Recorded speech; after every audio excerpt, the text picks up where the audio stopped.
everyone. I guess we're going to get started. Thank you all for coming to this panel.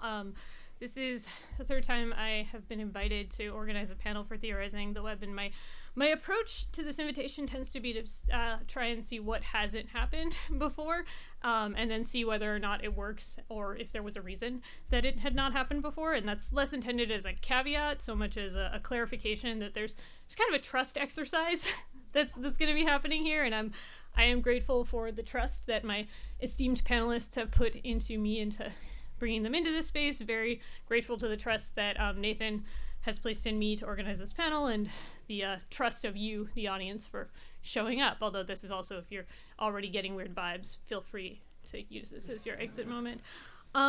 So this year I've had a lot of conversations with people where I'll say something about how I've been thinking a lot about the end of the world, and they'll say, like, yeah, that's appropriate, and then kind of laugh bitterly and like gaze into the middle distance with an expression that sort of conveys both anxiety and regret along those.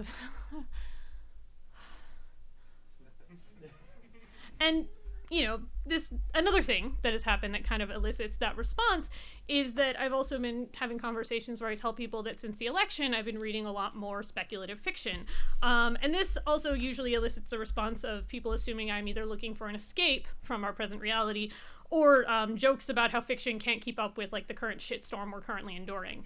And both of these situations and the responses and that kind of like sorrowful middle distance glance to me suggest sort of short-sighted conceptions both of the end of the world and the value of speculative fiction, particularly apocalyptic fiction. And this panel emerged partly out of kind of wanting to see if we could maybe move through that middle distance or see what happens when we try to like enter into it as, with some sense of like honest intentions. And it's kind of hard to step into it, right? Because like to some extent, like the apocalypse is this very totalizing vision, right? It's really hard to divorce it from notions of like romantic sublime imagery, right? I mean, it's literally the book of Revelations. I've been thinking a lot about how the United States of America as a concept is inherently very apocalyptic, but maybe that's more of a Q&A conversation. But as the title of this panel, I forgot to even put up the slide. It was cute. As the title of this panel is meant to suggest, the apocalypse is never really all at once, and it's always sort of relative, right? The end of the world is maybe more like William Gibson's The Peripheral or Octavia Butler's Parable of the Sower than the natural disasters of the day after tomorrow or the extraterrestrial disasters of Armageddon or the supernatural disasters of 28 Days Later. It ends in fits and starts with maybe a few cataclysms here and there, and then periods of quiet, neglect, and small breaks, and kind of in between all of these sorts of little ends of the world, people cope and fight and flee the citadel and take the citadel and live and die and tell stories. And this notion of kind of a relative, unevenly distributed end of the world is part of why I've been drawn more and more to fiction, right? I think the most honest and kind of most compelling speculative fiction is the kind that kind of is willing to be like the world itself, which is to say not straight dystopian or utopian so much as kind of a coherent world-building exercise, right? Like, anyone who's read Ursula Le Guin's The Dispossessed kind of recognizes that, like, even its most idealistic portrait of anarcho-syndicalism, like, is not a world without, like, problems and strife.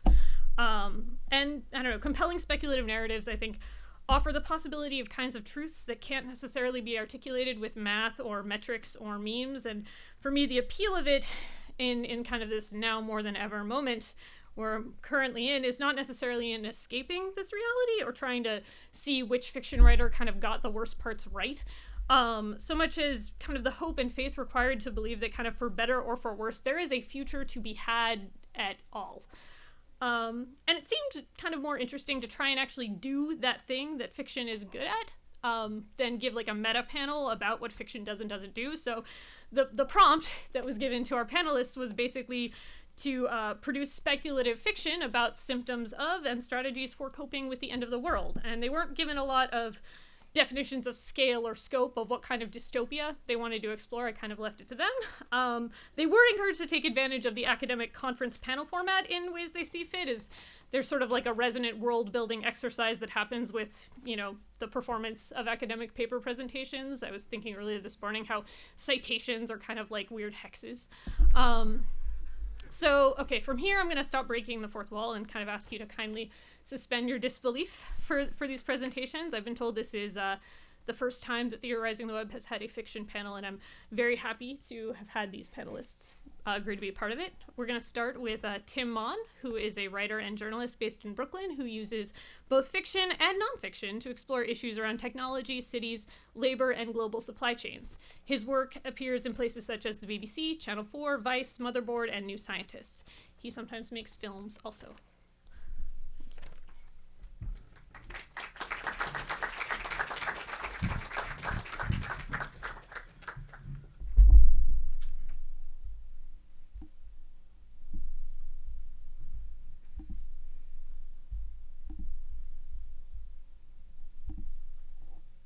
Okay, good.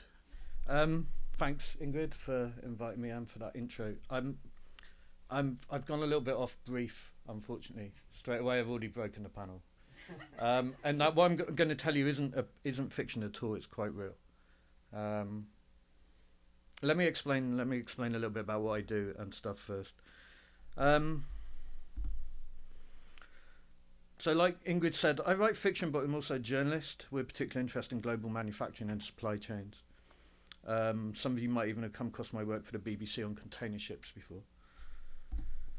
A lot of that work is done in conjunction with these guys, who are Kate Davis and Liam Young, who run Unknown Fields, a project they refer to as a nomadic design studio. They're speculative architects and researchers based out of the Architecture Association in London. And every year they take a group of students, artists, filmmakers and journalists like myself on field trips to see infrastructure and spaces that remain largely hidden. Back in 2014 I took a 3-week-long trip with them, travelling back up the supply chain for consumer electronics, starting with a week on a container ship and another 2 weeks travelling overland in China looking at electronics factories, visiting the city that makes 70% of the world's Christmas decorations, before ending up looking at the terrible ecological damage caused by rare earth mining in Inner Mongolia.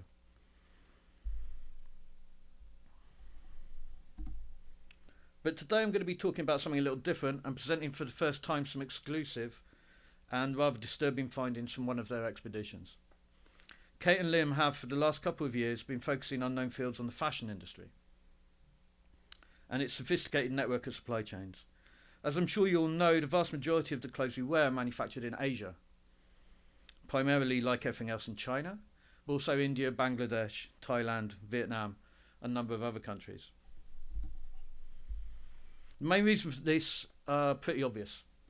They're the same for offshoring all manufacturing.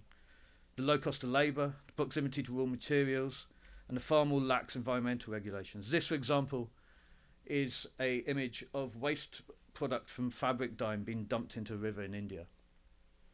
Get rid of this in EU countries or in the US would be an extremely costly process. You can't just dump stuff in the river, although with Trump dismantling the EPA that might be changing fairly soon. Having spent considerable time in Bangladesh and India looking at this stuff, Unknown Fields became increasingly interested in what the industry calls fast fashion, which is probably a term a lot of you have heard before. The idea that designs and trends move as quickly as possible from the catwalk to retail in order to create interest and meet demand from consumers. In other words, while in the past fashions presented by high-level designers at shows in New York or Paris would take several months to be mimicked and available in chain stores, competition, customer demand, and supply chain innovations meant that this can be reduced to a number of weeks, if not days. One of the most successful and pioneering brands at doing this kind of fast fashion is Zara. Zara is famous in the fashion industry for what is known as the 15 days model. They claim that it can get a garment from design to its over 2,000 international stores in under 15 days. Part of how Zara achieves this is by producing items in relatively small quantities. This has a two-pronged effect for them. Firstly, it gives a sense of exclusivity to their customers who see a small amount of stock in stores and are inclined to buy it on site before it sells out. And secondly, it allows their stock control algorithms to closely monitor what is selling well and where before committing to longer production runs. The other strategy that Zara has for hitting their 15-day targets is to do a lot of their manufacturing as close as possible to their markets. Right now, more than half of their manufacturing is actually done in Spain, Turkey and North Africa, close to their dedicated distribution centres in Europe. While this obviously shortens their supply chains and decreases shipping times to the European markets, it has some drawbacks.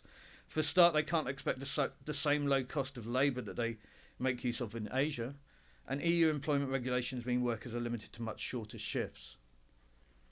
Facing strong competition from other fast fashion brands such as ASOS, H&M and Uniqlo, the rumour circulating in the industry for years was that Zara was looking for a revolutionary supply chain breakthrough. And this is apparently it. This is the Caroline, an 80,000-tonne container ship leased from Danish shipping giant Maersk. This photo was taken in by unknown fields operatives in Barcelona, who happened to be in port filming for another project when they stumbled across the Caroline. At this point, I can't give you much more information about how they discovered it than that. How they were tipped off the Caroline was of interest, or how they managed to get on board the ship to take a look in order to protect the identities of their informants. But they did manage to get on board the ship.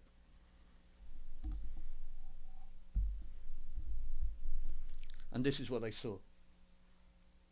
Despite looking like a perfectly normal container ship from the outside, the inside of the Caroline has been transformed into a floating garment factory. This is what would normally be a section of the main container hold, but with the addition of a roof, it's been transformed into a large factory space. We were unable to get precise figures, but from brief, hurried conversations with the crew, it's estimated there could be as many as 200 garment workers on board the ship. They all appear to be Bangladeshi, and predominantly they were women. So just to explain for those of you that, unlike me, aren't obsessed with container ships, what you're looking at here is, obviously container ships are hollow, mainly, and they have these huge container holds that go right down to the bottom of the ship.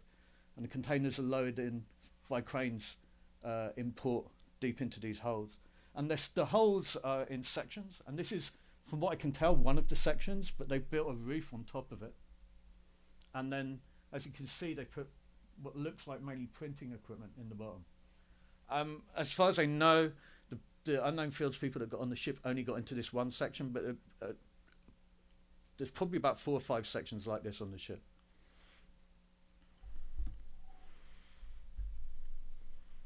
They mainly seem to be producing fairly low-cost items with printed designs such as t-shirts, summer dresses, scarves. In fact, most of the manufacturing seem to be screen printing of designs onto existing blank garments. Presumably what's happening is that new designs have been transmitted to the ship whilst it is at sea, and then being applied to clothes that have been brought onto the ship at ports in Asia. This obviously allows Zara to shave large amounts of time off its supply chain process with doing manufacturing whilst in transit, as well as being able to react quickly to trends and algorithmically track customer demands. After new items are finished, they are then of course loaded into containers, ready to be dropped off at ports in Europe. T-shirts and scarves are not, however, the only thing going into these containers. While unknown fields operatives were unable to get access to the living quarters on the ship, they were told that factory workers were living in repurposed shipping containers.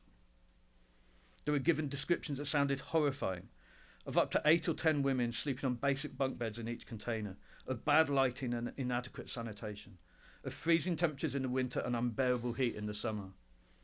While the shipping container has become an iconic building material for hip architects creating boutique hotels and art spaces, here they seem to have been used to build floating work camp-like prisons, with hundreds of women crammed into them for months on end. There were even stories, again unsubstantiated, that workers were actually being brought onto the ship inside containers, as though they were just another commodity to be carried by the global supply chain. Presumably being in order to avoid people spotting this huge number of women being taken onto a container ship. We were told they were being actually put in containers and loaded on at ports in India and Bangladesh.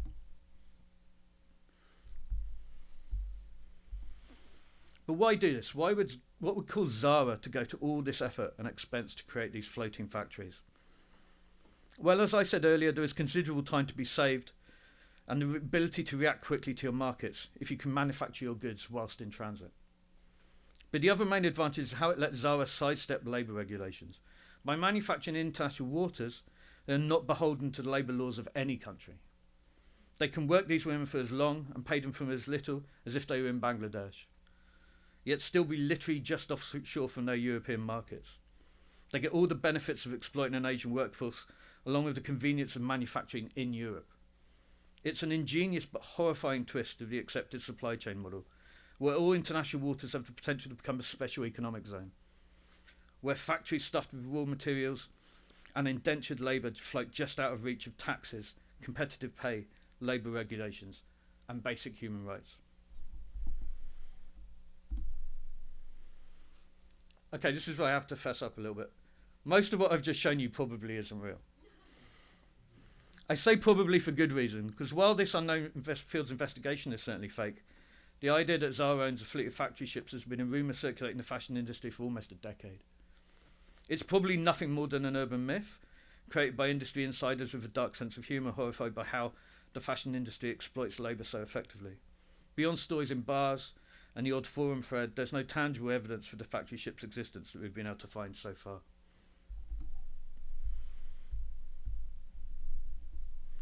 But I think as a speculative work, and why I'm telling you about it today, it operates as a fantastically effective way of describing the hidden human costs of global supply chains.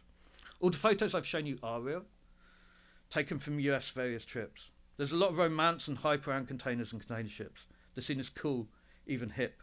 Everything from magazine articles to novels to podcasts to art installations have all been devoted to them. It's impossible, trust me, not to visit container port and not be impressed by the awe-inspiring scale of them. Some of the ones I visit in China are literally the size of small cities. But it's not until you go and look at sweatshop manufacturing that you realise an important fact.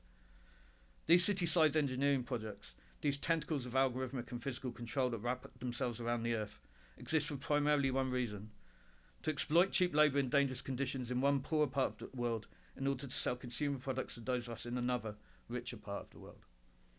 And that's already happening right now. That's how the clothes you're wearing right now get you, whether Zara's mythical factory ships exist or not. Cheers.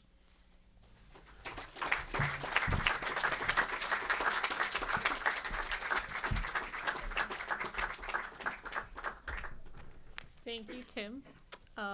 Our next speaker is Jade Davis. Jade has a PhD in communication studies with a focus on media, technology, and culture. She enjoys thinking about how tech becomes invisible in everyday life and how this affects intrahuman interaction. Did you want me to say the alternate title? Yes. Okay, she requested last night that we change the title of the panel to From Ovulation to Dissemination, Pregnant Thoughts for the End of the World. It was a bit late for the program, but, you know. Oh, okay, so while I'm setting up and getting Tim back his stuff, I'm going to turn on some music. If I get it to work. I know you did.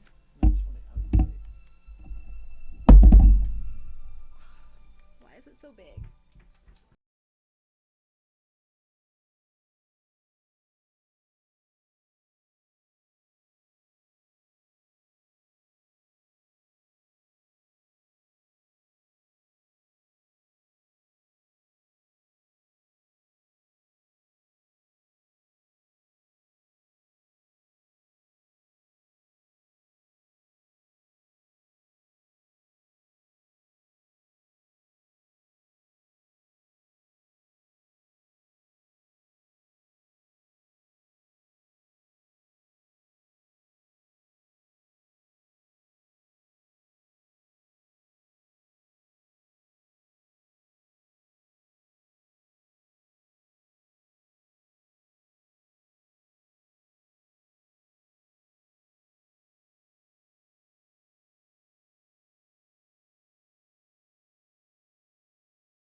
I think that some of you need to remember to relax your anus. And when you breathe in, I need you to breathe in more deeply. Remember, the air is already inside of us. It's touching us. Kenny G is playing in the background. Take a deep breath in and out. Okay. I'll stop Kenny G now. He's one of my favorite people in the world. Thank you. I'm really, really glad that we had that experience together because, like many people, I'm often short of breath and find myself wishing for more air. This led me on a path that is not similar to Tim's. My idea is currently in the concept stage, and I will say that up front. But I wanted to walk you through how I got to where I am before I get there. So in my quest to have more oxygen to fill my lungs, I thought about these wonderful hyperbaric chambers. These are accessible to anybody who is at the hospital who might need extra oxygen. There's also spas, if you can afford them, that do special treatments where you can go and sit in these chambers for quite a while. Another thing that I've sort of been obsessed with is blood, because for those of you who don't know this, blood is what carries the oxygen around your body. It's really vital to it. We have special cells that do it. And I remember a few years ago learning about 3 high altitude groups. Is everybody familiar with these peoples? In the Andes, in the mountains of Tibet, and in the Ethiopian mountains, there are groups of people who have adapted to be able to carry oxygen more efficiently throughout their body, so they don't need as much air to thrive. I was thinking about this again because I don't know how many of you saw the story of the startup that was going to infuse young blood into older people to try to make them young. How cool. Oh, yeah, that happened. I'm seeing some no's. So that's something that happened. It was in the news. They registered it as a medical test. No news on if it will be effective or not. But I was thinking it would be super cool if you were going on Everest and you could afford it to ask some of these people if their blood is compatible to give you some of their blood in a transfusion so that Everest is just like an everyday walk. Which brings me to blood doping, which I learned most people aren't familiar with. Who here doesn't know how Lance Armstrong cheated? So I see a few hands. Who knows how he cheated, supposedly? Okay, a bunch of you didn't answer, which means that I will reveal the secret to his cheating. So one of the things that would happen in the interviews when it first came out was they would say, have you taken any performance-enhancing drugs? And he would say, does anybody know what he would say? No, I've not taken any performance-enhancing drugs, and I lost a testicle, so I have to take testosterone. And what they said he actually did was they would take out blood from the riders, and they had a spot where they would stop for 2 days at a time before the hardest part of the race so that their bodies could recuperate. They had a team of doctors that would get the blood that they'd taken out, and they would take them into a hotel room. And this is all stuff you can look up. It's real, I promise. And they would reinfuse their blood into their bodies so that their red blood cell count was better. And that way they could carry more oxygen, thus imitating the wonderful peoples of the world that we just talked about who had adapted to high altitude places and perform more efficiently. To which I say, if it's your own blood, it's not cheating, it's optimizing. But you know, most of us don't have access to these types of tools. We don't have teams of doctors. We don't have moments where we can give out our blood. So the next phase of me trying to figure out ways that I could learn to breathe better was to look into something that might allow me to more efficiently breathe, which led me down a wonderful, wonderful rabbit hole. I'm gonna ask a question. Do any of you do altitude training? No, I'm seeing it like a thumbs down. Has anybody heard of altitude training? Oh, wow. See, I didn't know about this until like a few months ago. So I'm excited to see that people know about this.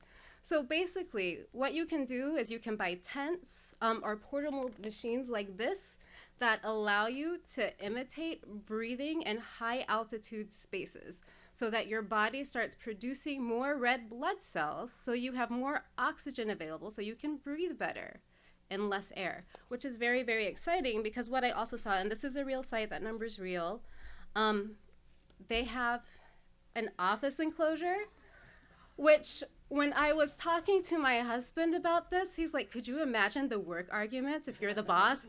Come into my office right now. I need to talk to you about something. What the fuck were you doing? Because you're like adjusted to this lack of oxygen. It's basically being on the top of Everest. And the person's like, so, it's very, very convenient. And the other place that they do altitude training that I was very excited about, because this one's super portable, is workout masks.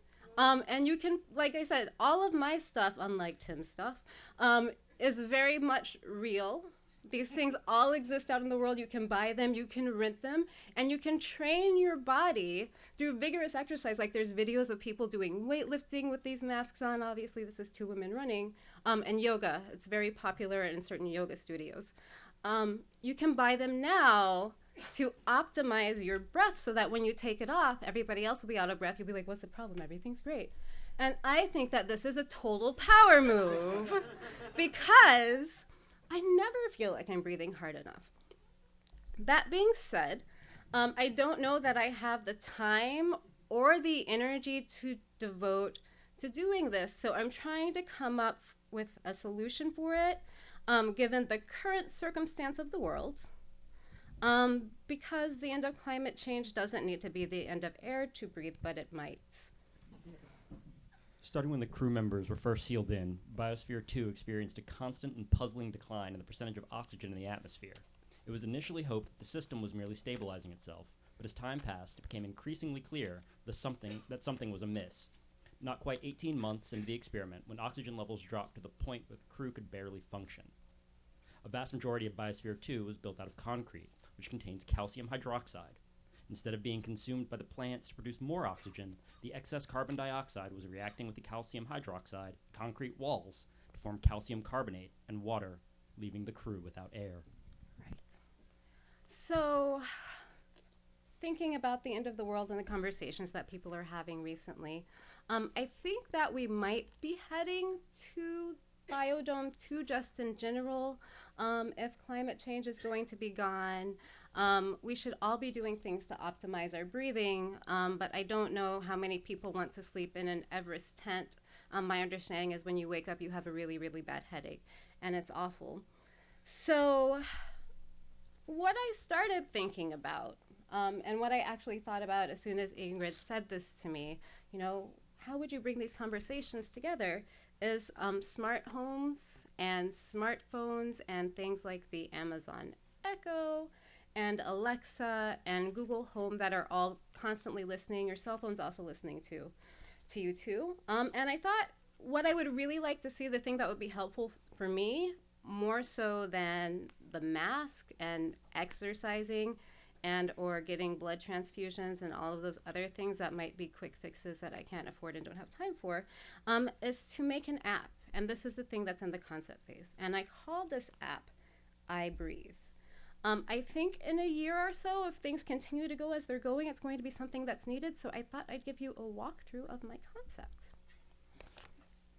Okay, so this is the main screen of the I Breathe app. What you can basically do is you can measure the room and measure the activity breath expenditure. So you'll go in, you'll say, okay, this is my room. There'll be some tool that allows it to measure the space of it so it can make sense of it.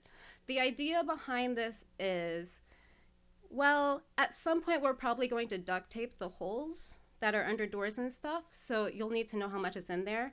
And the other idea behind this is smart homes are going to get more and more advanced. So my ideal smart home thing won't just be a thermostat, it'll be something that can tell me how much breathable air I actually have in there. After you program those things in, you'll have a rooms and activity library list, and you'll have an option to breathe. For funsies, I've also added some calculators, so you can have a duration until death by activity calculator once the information is in there. You can also have an air tax calculator and a breathable air monitor, and that's the thing that will be connected to your smart home device that's telling you how much oxygen you have. There's also going to be a nice link to a store where you can buy stuff, including the training things that I showed you before. But in terms of how this would work, like in next phases, what I'm hoping would happen is that as it learns how you breathe and listens, we would eventually have something that's capable of having multi-user support, so it would learn multiple unique breathing patterns. And given the activities you do, you would be able to, it would say, hey, I just heard you making weird breaths. Were you doing activity Y? Based on all the data it would have from the people who buy in at the first part. And yes. The other thing that I'm thinking about is if air becomes this thing that we're short of, and if climate change is over, and also if we are living in bunkers somewhere or we have to turn rooms into a bunker, air becomes a commodity, and clean air, it sort of already is in some places when you hear about where people are migrating to have clean air and how much they're spending to live there. It's something that's happening, and I think it might happen to all of us. So if they tax it, that means that I breathe is for when budgets mean death, and you need to make the most of your air. So in terms of what it looks like when it happens and how this will function, so after you select your room and your activity, you will click on breathe. It will link to your devices to make sure that there are multiple things listening and calibrating with each other. So not just your phone, but also your smart TV, your Alexa, your Google Home. And you say, okay, vigorous sex. You click breathe, and it'll go, ah, ah, ah, ah, ah, ah, and you breathe with it to optimize the air.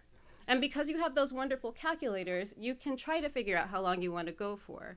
Because everything is linked, though, if you get to dangerously low levels, based on information it will have about you, like how long you want to live your life, because you can set that in your settings, it will slow down and take you away from vigorous sex to maybe, or, and that way, you end up optimizing the air that you have available to you. Because I breathe is for the end of free air. And one of the things that I was really thinking about this is we often say, we should breathe more because it ends anxiety, and it's great. But I promise you in a year, this is why you should think about this app. Breathing's going to be more anxious than it is now. It's going to produce anxiety. So soon on the App Store and Google Play, we have iBreathe. To make this a success, I need developers, funders, partners. I would like to partner with scientists and doctors. You don't actually have to do tests. I just need you to sign off with that little quote or be in the commercials that says, I am a doctor and I said this is good. But really the most important thing is that last item, it's you. Because all of you are the breathers. And this is the future we're creating right now. Thank you.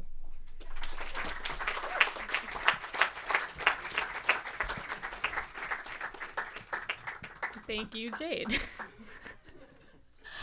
All right, our final speaker is Damian Williams, who researches, teaches, and writes at the intersection of philosophy, religious studies, technology, public life, pop culture, and the occult. Very happy to have him here.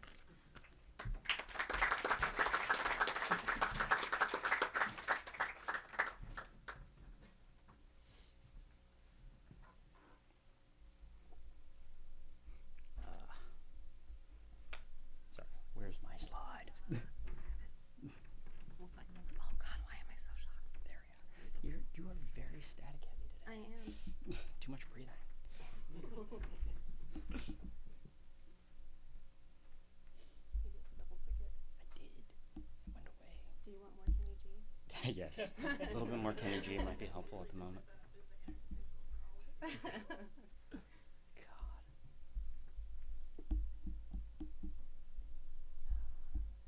Should we do an activity while you get PowerPoint working? Yeah, apparently PowerPoint does not. I guess while you're getting set up, one of the things that I wanted to ask you all is, are there actual activities where you think about how you're breathing? Smoking? Living in London? Yoga. I think yoga is a common one, and I think yoga is one of those ones that's supposed to make it so that when we're not doing yoga, we're breathing better, so it's one of those things that we already do to optimize. Any other ones? Yes? Diving. Diving. In your day-to-day life, do you often think about breathing? No? No? Not day-to-day? Are there any day-to-day activities where you're like, wow, my breathing, I see hand in the back? When you're trying to get, yeah.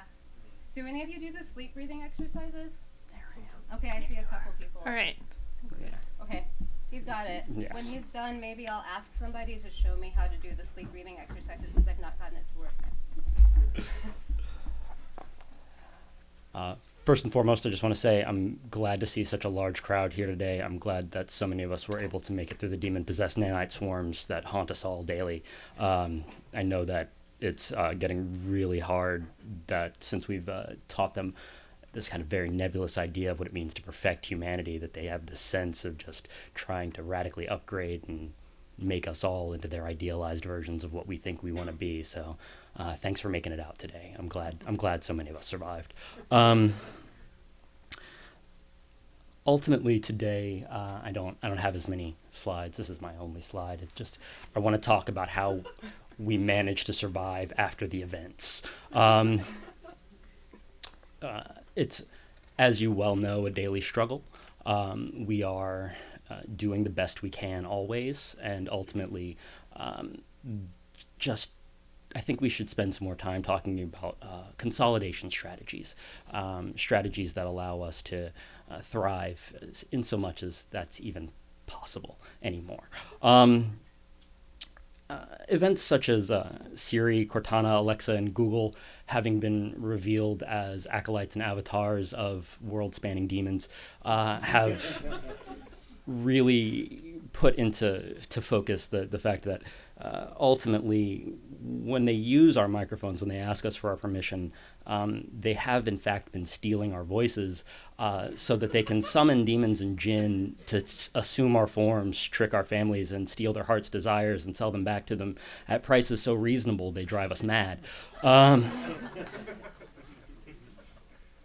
In the past, researchers such as Jay Davis have done amazing work allowing us to know the amount of breathable air we will have in our rooms, such that when the air does randomly catch fire around us, we will be able to time exactly how long we can survive. Those events, airborne, toxic, combustible, or otherwise, they're not as frequent as they used to be, but there is a time at which we're going to have to recognize that the fact of walking as upright humans is putting greater and greater friction on our atmosphere, and eventually we run the greater risk of actually lighting our entire atmosphere on fire. So to that end, one of the strategies I think we can look toward, the work and research and the investigative journalism of people like Tim Mon and Unknown Fields has opened our eyes to the possibility of living in hermetically concealed container ships and putting our entire city structures on the ocean in such a way that when the air does catch fire, we will have a completely enclosed, movable, portable way to continue living. The only thing we're going to have to be sure of as we move forward is that we remember to put sigils and signs around the locks and the portals such that the aforementioned Siri and Cortana cannot, in fact, turn those portals into actual portals to horrifying unknown worlds. I had a dream the other night, or maybe it was a vision as I rode between subway cars, about a world in which everything was a series of gnashing teeth that were eyes, that were tentacles, and everywhere the tentacles reached out and they trapped everyone and everything I'd ever loved. And as the gnashing and the wailing continued, each time someone was crushed, a neon sign lit up that just said, "All lives matter." Ultimately, these events, as we experience them, our strategies, we're going to have to get nimble. We're going to have to get adaptable. We're going to have to get to a point where we are capable of holding tight to each other and running very, very quickly into the dark.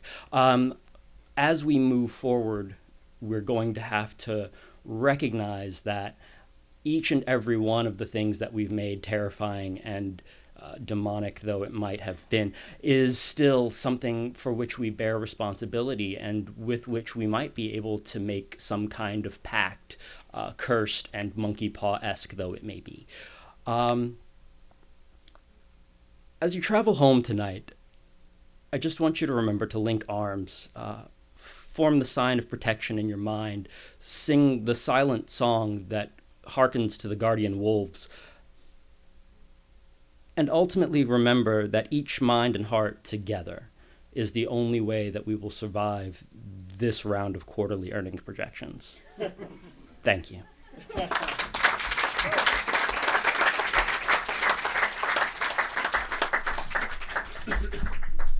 Before, yeah, I think that's good. Before we start, just since this is being recorded, I don't want to be accused of plagiarism. The opening statement that I started with was a collection of words from various TED and TEDx talks. TEDx is especially fruitful if you want to learn all about breathing and how it's going to transform your life and take you straight to heaven.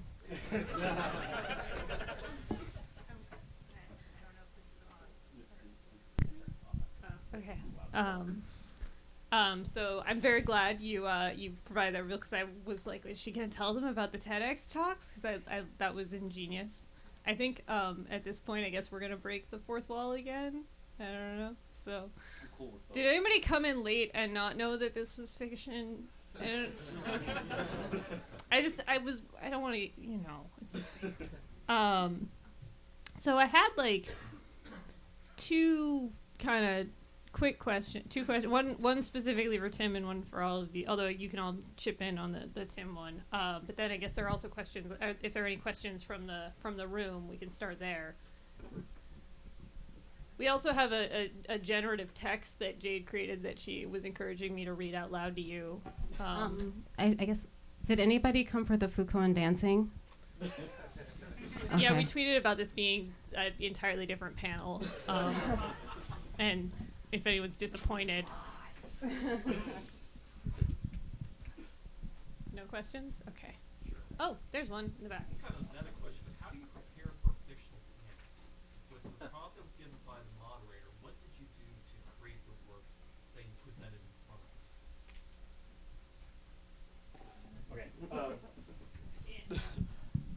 For my own part, I just kind of went with what are terrible things that are happening right now that might get more terrible at some point in the near future?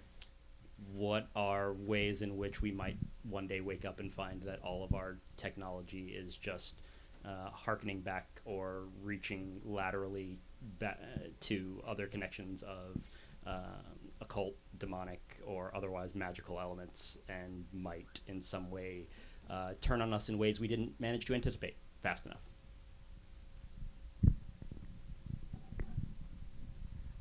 I really like making people breathe together. This was not the first time I've done it, and it won't be the last time I do it. And so Ingrid, actually, since Tim and I are both in New York, we sat down and spoke with her, and I said, I need to come up with an idea that would allow me to force people to breathe and also think about the implications of having all of these devices that are just on listening to you all the time. When we first met, that was when Amazon was trying to make it so that the court couldn't allow the audio recorded by the Alexa device into court when it had overheard a murder confession potentially. So I tried to think of a way that we could all be implicit in the idea that this thing is listening to us, and it at times might be a life or death situation. And if we're dependent on it, how can I make you all feel like you're dependent on it, or at least be okay with the idea of thinking about what it means to be dependent on a device like that in situations that we might all one day exist in, because I hope not all of us are on trial for murder. Is this working? Yeah. This similar, it came out in the same discussion, I think, with the two of you. I turned to Ingrid and said, do you know about the Zara factory ships? And she went, no. And I started describing it to her, and she was like, oh my God. I could see her going, oh my God. And then she just clicked and she said, this isn't real, is it? I went, no. But as far as I know, it's not real. Like I said, I mean, it might be real. I'm not, and that's the crazy thing about it, is when you start looking at supply chain stuff and offshoring and the fashion industry and all manufacturing these days, some very unlikely things have been made to happen. And there's bits of this that are very unlikely, and there's bits of it that really just seem too plausible. I don't think it's real. We've done some research into it, and like I said in the talk, there's a couple of really old forum threads from like 2007, 2008 that mention it, and occasionally you find something about it. But it's mainly just stories that we've been told by fashion industry insiders. So it's kind of like we think it's just like an industry in sort of urban myth. I almost kind of wish you, like, at the end of yours, that you hadn't told everybody that it was fake news, because I was going to go in on that angle from yours and act as though it were just like a real investigative journalism piece that exposed something that we then in the future will turn into the only way we could survive. Yeah, I was going to go that, and then I thought, no shit, I can't do that, man. I can't. Like, do you know what I mean? I'm going to end up in trouble. There's probably something in the terms and conditions of the conference. You can't just blatantly lie to people. I don't. So I just was like, you know.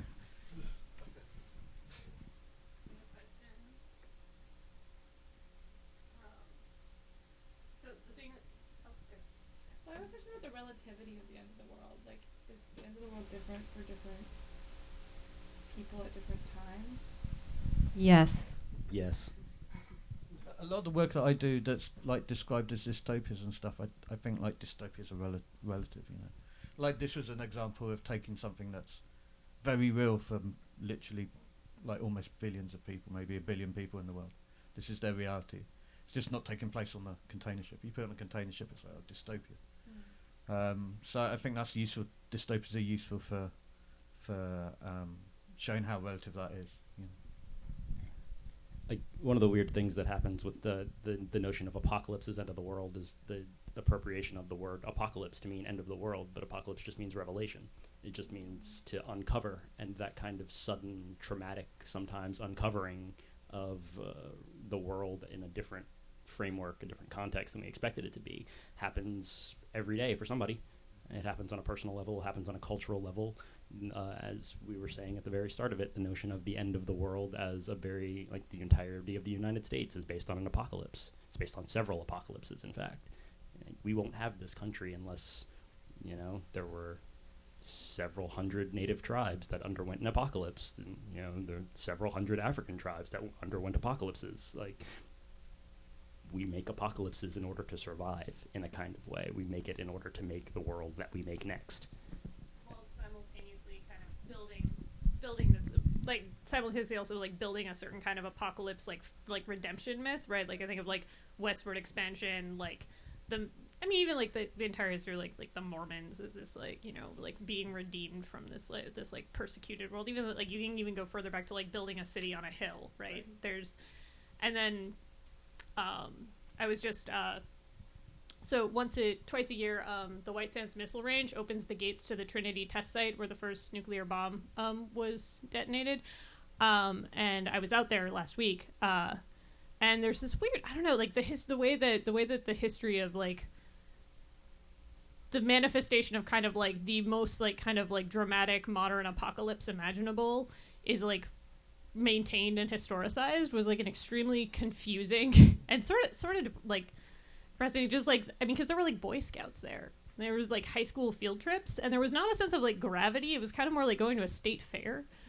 And there's something that's like, yeah, that's like a very American way of thinking about what, like, you know, the site where like J. Robert Oppenheimer is like this total showboat, like is quoting like Bhagavad Gita, like. Yeah, and my actual like research interests tend to focus around trauma, and one of the things that's really important for me to remember as I encounter people or talk with people, it's one of the reasons why I'm really fascinated by how people learn and how digital tools enable us to learn, is that we are constantly in the process of ending our world. Like each time we learn something new or are able to internalize something different, we've ended the world that we've lived in before and entered a new one.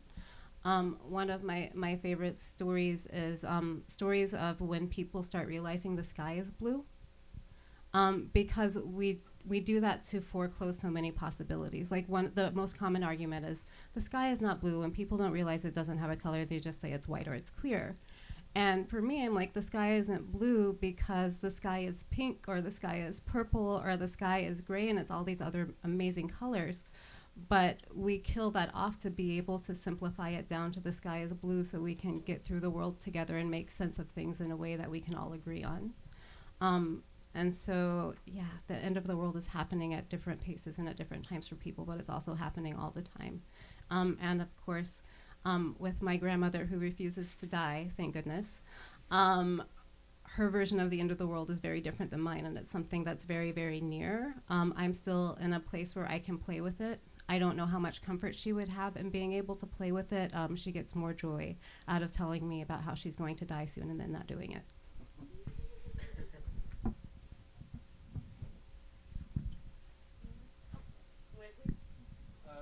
It's a question for everyone. What's the most apocalyptic place you've actually been to, and why? I feel like we've just got like kind of almost two apocalyptic places from Ingrid and Tim, and it feels like everything on Infields does looks apocalyptic to everyone else. So I wonder what have you been anywhere where you've kind of been and thought this is kind of what this will look like in some weird way, or one version of that will look like? Pre or post? Post. Okay. Pre. Oh. Wow. I don't have a pre. I think everyday life is the pre. That's the beauty of apocalypse. It's just something that's always right on the horizon. The post is my husband's family. He grew up in Alaska, and he grew up in the Kenai Peninsula. And to get there, you have to take this death plane over the bay in the middle of the night or in the middle of the day because it's Alaska and it's winter and it never gets dark. And after somebody had to hold my hand the entire way to his house and I was crying, they said, we'll just drive you back to Anchorage, which was a very long drive. And on the way there, right next to the bay, there's the remains of a town that's half sunken on the edge of the water because at one point a tsunami came, and because of where it was built, it just washed it out. And because of the climate, the wood is still there broken. And it's just this half-buried thing that used to represent life in a place that's really just little pockets of life. And for me, that was sort of apocalyptic because it's I went to undergrad in Hawaii, and there's lots of like landscapes that are weird, but they're all making life. And that to me was just, this was something that can never be again. So that's my post-apocalyptic space. It was beautiful though. It's absolutely beautiful. So with Unknown Fields, I'm sure you know about this. I must have told you about this. We went to, in 2014 we went to China. We ended up in Inner Mongolia looking at rare earth mining, and specifically looking at cerium and neodymium. So cerium's used to polish iPhone screens, and neodymium is used to make magnets. As in, like, magnets are in everything from your earbuds through to the turbines, wind turbines, motors in electric cars. It's a 1 kilometer long chemical process, a refinery process, to extract the rare earths from what are actually like very common minerals, or common rocks. Sorry, and the end of this this process is a 5 mile wide tailing pond just outside Batao in Mongolia, which is it's the most fucked up place I've ever been. It's quite literally. It's, you stand on it and you around the lake are like literally hundreds. You can look on Google Earth and on maps and see them of these pipes just pouring out like torrential streams of black sludge into this huge lake of black sludge. And on the horizon, all you can see is the refinery which circles this pond. It's something else, man. Like if you Google it and my name, it comes up. There's photos of it and video that we shot and stuff. It's pretty crazy. But the thing is that it's made by us. You know, it's like literally it's the byproduct of the stuff that makes your phone screen shiny.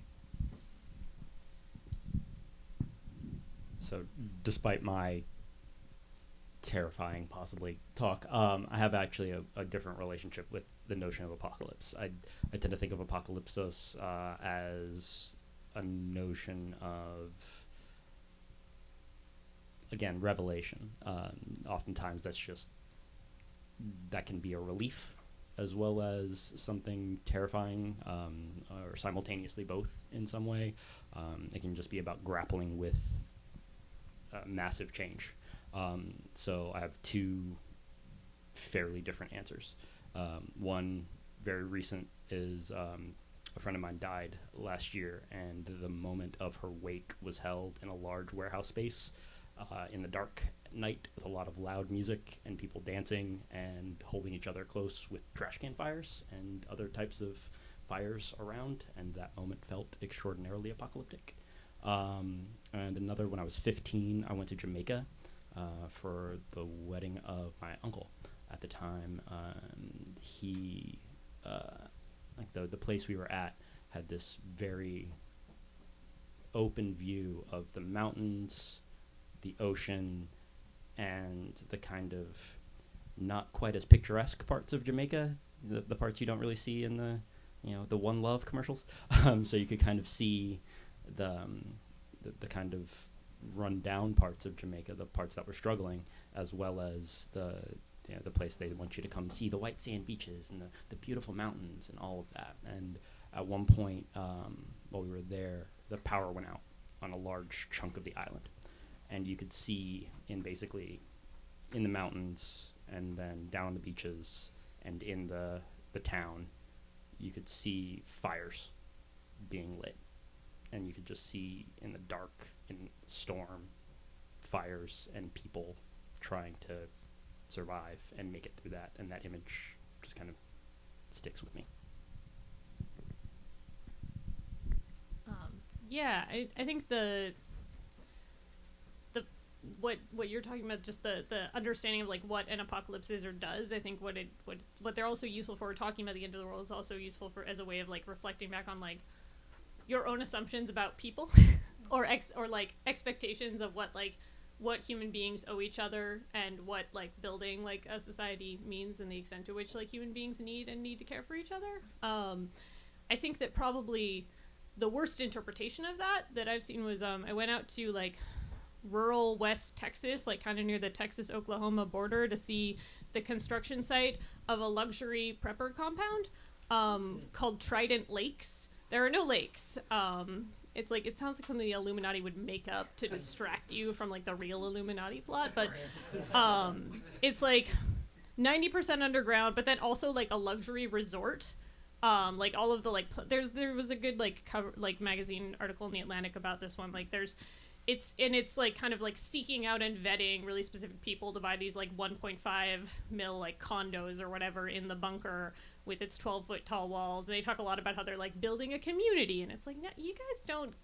Nobody who's investing in this shit cares about community at all. And there's also a fountain. It's not important, but like probably the weirdest moment when I went there that like kind of was like part of the like sense of like this is not the like future like building, like in the dark times, this is not the world that should be being built. Was like a security guy like came was like taking pictures of stuff, and like he's like immediately asked if I'm a reporter, and we're like shooting the shit, and I asked him about the fountain, and he asked me if I think it's nice, like if I like the fountain, and I was like, you want me to fucking redeem this? Like, what are you doing? Like the sense that it's like you have to be, it's like not only is this like it's also like good.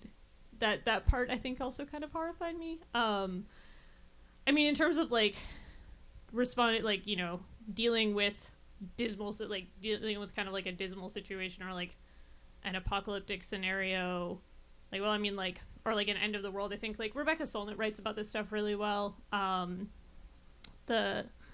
I'm not like I'm trying to think of like a scenario, like in terms of scenarios. It's like some of the moments after like Sandy recovery kind of had that vibe of like we're getting like people kind of like actually getting their shit together and like working to kind of repair things.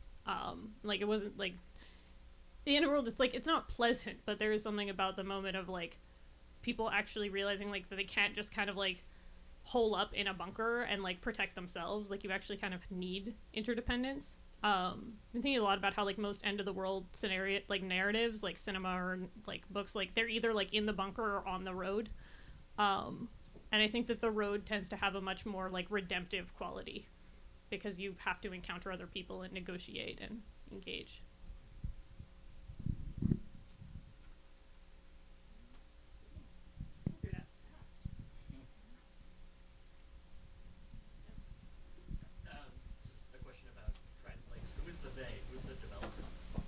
shoot, I don't remember the name. I don't remember the name of the developer. It might actually be like an LLC with like it might be like a Trident Lakes Incorporated LLC sort of deal, like kind of vague private equity sort of thing. Like also like there's no reason for like the only reason it seems to be in that particular part of Texas is because it's like just far outside like whatever would be a blast zone for the Dallas Fort Worth area, because most like of the large scale like luxury prepper stuff tends to be retrofitting old things. Like there's one in like North Dakota that's like an old like missile silo, and there's people have probably read about the one, like there was a New Yorker piece about one of the ones in Kansas. This one's like entirely from scratch, which is like, yeah, so I think it's like actually just a lot of like private money, like probably oil money or something.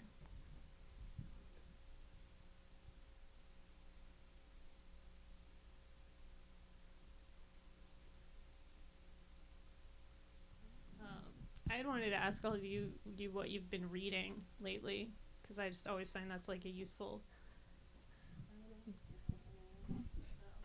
or informative. I've been reading murder mysteries about witches that have the power to control chocolate. I've been reading very apocalyptic stuff, which is mainly books about high frequency trading, which is for a fiction project I'm maybe doing next, and it's just fucking terrifying, that stuff. And the thing that's terrifying is that nobody understands it. The people doing it don't understand it. The programmers don't understand what they're writing. The traders don't understand what they're doing. The Goldman Sachs doesn't have a clue. Everything's too complex for anybody to understand, and it's just like staring at disaster like straight in the eyes. It's just yeah. Combination of fiction, nonfiction stuff. Blew through the Terry Pratchett, Tiffany Aching series, kind of in one sitting. Then picked up Michael Muhammad Knight's Magic and Islam, going through a second read of that and doing more detailed note-taking, while simultaneously reading the edited volume, The Jinn Falls in Love and Other Stories. That's Mavesh Murad and Jared Shern's editors on that. And so moving from Magic and Islam to The Jinn Falls in Love, which is about a bunch of different perspectives on the entity of the jinn, the genie, from different cultures, had me thinking a lot actually about things like high frequency trading and artificial intelligence and different conceptions of AI as jinn or angels or human-like subjects. So that's where I am. How about you? What have I been reading? I keep trying to read Inventing the Future and then I get mad.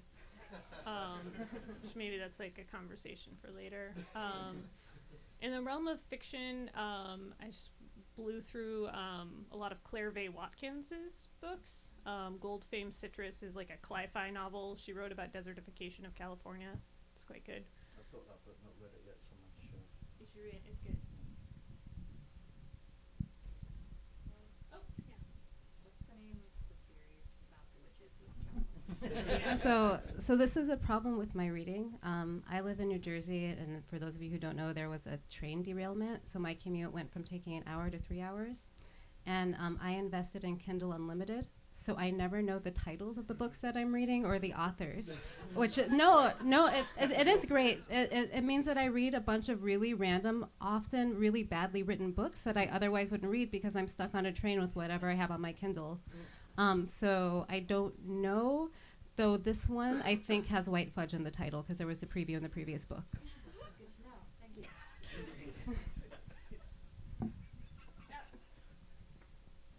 What are other works of apocalyptic or dystopian fiction that you keep getting right, and what are ones that get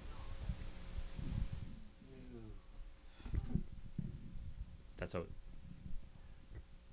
all of them and all of them. The Peripheral feels really unfortunately close right now. Like I keep looking around to see if I can spot who's reached back into our timeline and started fucking with shit. Margaret Atwood's Mad Adam trilogy feels really unpleasantly close. I mean, she gets a little technophobic sometimes for my tastes, but it still feels a lot like we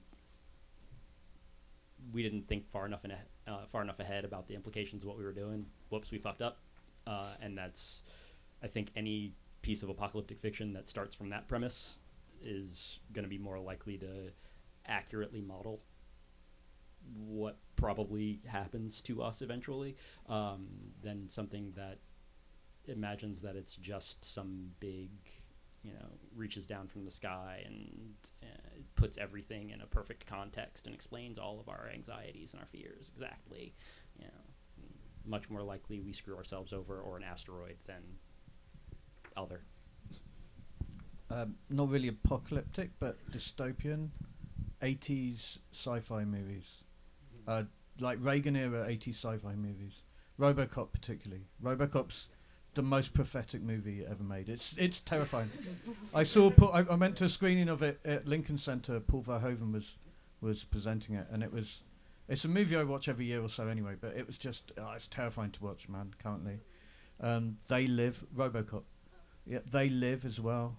The Running Man is another movie which at the time just seemed like a kind of trashy Arnold action movie, but is terrifyingly spot on about the media. And a movie that is terrible, that I love, from recently, that I think will get better year by year. Unfortunately, some terrible casting decisions were made. Is Elysium. I think, like, in 10 years, you're going to look back on Elysium the same way people look back on Starship Troopers and RoboCop.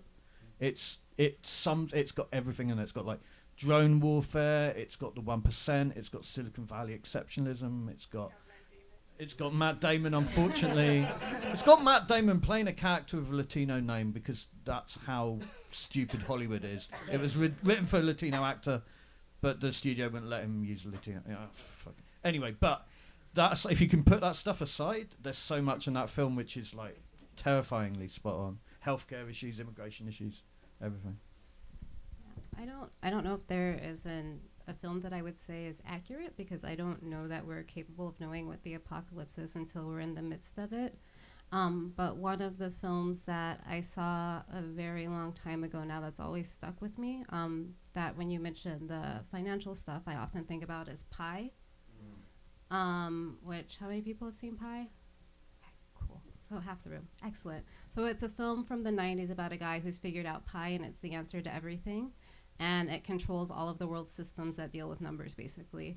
And I think about that movie just because a lot of the talk around algorithms and how these are going to fix things, and a lot of the mystery is just like somehow we're going to find this magic network and an algorithm that suddenly makes everything make sense, and we're all going to be happy, and nobody will need jobs, and computers will take over, and there'll be robots, and they'll kill us all. And then that's the end. So I think that's it for me. The other thing that I often think about with this is not in terms of what's been written, but in terms of what's being said, which is like the fiction that we use to sell products. And so much of it is around optimizing. Like Tim and I often share articles about Tesla, and we get the solar bros in comments who then tell us how we don't understand Tesla and how dare we, solar powers the future. Oh my God, everything's going to be green and everything is going to be so much more efficient. And the thought that I always have is, the ultimate efficiency model for humans is the dead human. We stop needing stuff, but nothing really ever goes there, because I don't think it's good entertainment to just show people buried, decomposing in the ground and creating new life in other ways. But if somebody can figure out a way to make that exciting, I can't wait to see or read about it.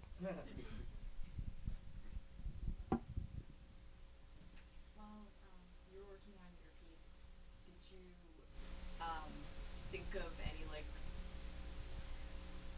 I really enjoyed the idea of is it sigils or sigils? Sigils against Alexa and Cortana and Siri. Did any example ideas of specific hexes or protections come to mind while you were rewriting that? I mean, nothing in specific, but I think about the idea of wards against Siri and Cortana and Google often, and how we might implement them more effectively, day by day. In fact, just the increasing likelihood that we are being, mined for bits and pieces, regardless of our perceived agreements. And the fact of having them in our home or having invited them in, as it were, constituting the agreement to whatever they then do to us, like so many supernatural entities.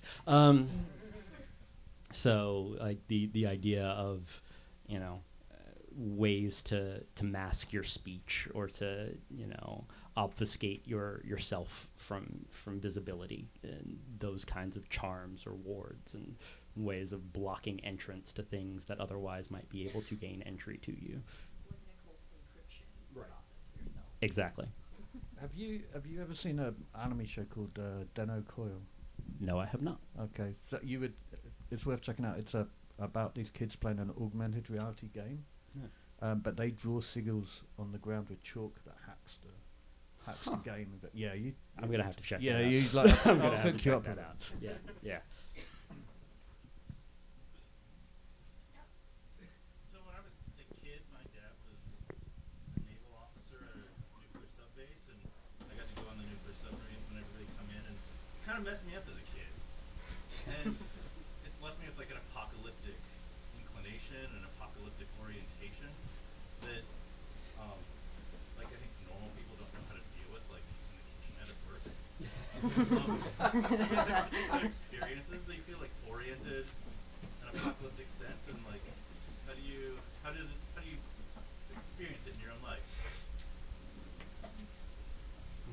My life's never-ending despair. I wish that was a joke, man, but it's not. And I just wake up in the morning and like Twitter, everything's fucked, and then I sit around thinking about how fucked everything is, and then maybe I'll write something about it, and then I go to bed looking at how fucked everything is. Pretty much. I don't know if that answers your question. Sorry. I'm the opposite of Tim. My space of joy is the despair.